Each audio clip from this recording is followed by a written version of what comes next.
Welcome back, everybody. I have here this little contraption. It's a drywall lift. You can pick one up at Harbor Freight.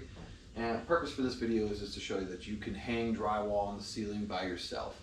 I've got, what you can't see around the corners, I got a little ladder set up, some drywall screws in it, another one here that I'll swing into position.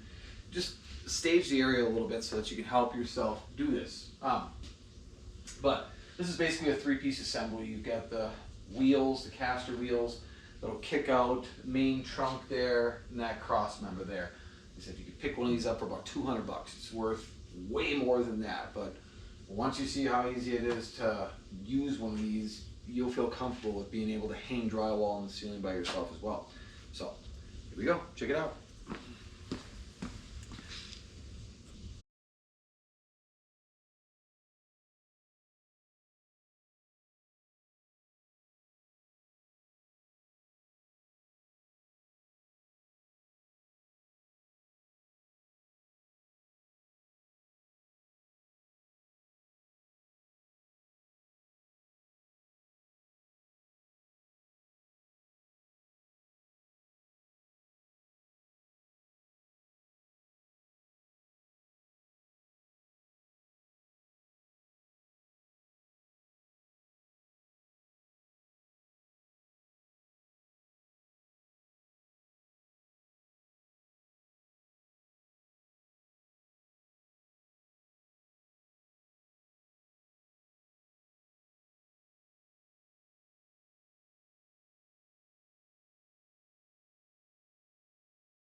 Okay, so to start with, I got a little overzealous. Put the sheet on there, wasn't even thinking about the direction I had the joist running.